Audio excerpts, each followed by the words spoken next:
সমাজের আজকে দুইটা জিনিস নিয়ে প্রতিযোগিতা চলে। বলুন কয়টা জিনিস নিয়ে? যেটা শরীয়ত সম্মত নয়। এক নম্বর, মসজিদ বানানো নিয়ে প্রতিযোগিতা। বলুন কি বানানো নিয়ে? মসজিদ বানানো নিয়ে প্রতিযোগিতা চলে। কার বাড়ির দরজায় কত সুন্দর করে মসজিদ দেওয়া যায়, এটা হচ্ছে আমাদের প্রতিযোগিতার বিষয়। কথা বলুন ঠিক কিনা? দেখা গেল এমন জায়গায় মসজিদ দিয়ে রাখছে যেখানে মসজিদের কোনো কি নেই, প্রয়োজন নেই। আমরা আসার পথে দেখি এরকম অনেক জায়গায় যে মাত্র 2 মিনিটের রাস্তার দূরত্ব। কয় মিনিটের? 2 মিনিটও না, 1 মিনিটের রাস্তার দূরত্ব। এখানে একটা মসজিদ, ওখানে আর একটা মসজিদ। কিল্লে দিছে, হাড্ডাহাড্ডি করে দিছে। বলুন কিল্লে দিছে, হাড্ডাহাড্ডি। তার মুরব্বীদের মধ্যে একটা গ্যাঞ্জাম হয়েছে, এই জন্য সে এই মসজিদ থেকে বের হয়ে ওখানে একটা মসজিদ দিয়ে দিছে তার বাড়ির দরজায়। এখন এই সমাজের মানুষগুলো বিভ্রান্ত হয়ে গেছে না? কোন মসজিদে যাইব? এই মসজিদে যাইব না এই মসজিদে যাইব? দুইটা তো লগালগি। আর আপনাদেরটা এমন না, আপনাদেরটা পারফেক্ট জায়গায় হয়েছে।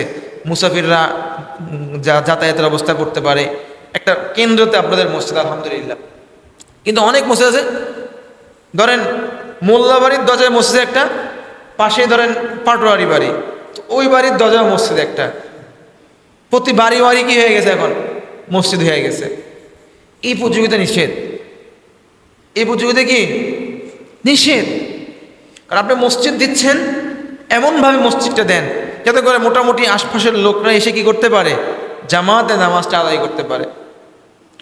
আর এখন তো আমাদের মসজিদ সুন্দর হচ্ছে, মসজিদ টাইলস হচ্ছে, মোজাইক হচ্ছে, জারবাতি লাগতেছে, মসজিদে এসি লাগতেছে, কিন্তু আগের সেই মুসল্লিগুলা পাওয়া যাচ্ছে না। এই যে আপনারা যারা মুরব্বী আছেন, আপনারা আজ থেকে 50 বছর আগে তো এত সুন্দর মসজিদ পান নেই, পাইছেন নি? 40 বছর আগে এত সুন্দর মসজিদ ছিল, তখন আপনারা কত কষ্ট করে নামাজ পড়ছেন। তখন মুসল্লিদের মন ছিল ফ্রেশ, তৃপ্তি সহকারে নামাজ পড়তো, কত সুন্দরভাবে নামাজ পড়তো। কিন্তু এখন সব কিছু উন্নত হয়েছে, কিন্তু মুসল্লিগুলা উন্নত হয়নি।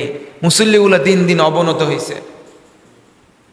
নামাজ পড়ে না, নামাজ পড়লে নামাজের মনোযোগ থাকে না, অবহেলিত একটা অবস্থা হয়ে দাঁড়াইছে। তাহলে মসজিদ নিয়ে অহেতুক প্রতিযোগিতা করতে রাসূল কি করেছেন? নিষেধ করেছেন। আর এটা কিয়ামতের বড় একটা আলামত। 1। 2 নম্বর, মসজিদ কারুকার্য করার যে বিষয়টা, এটাও রাসূল সাল্লাল্লাহু আলাইহি ওয়াসাল্লাম নিষেধ করেছে।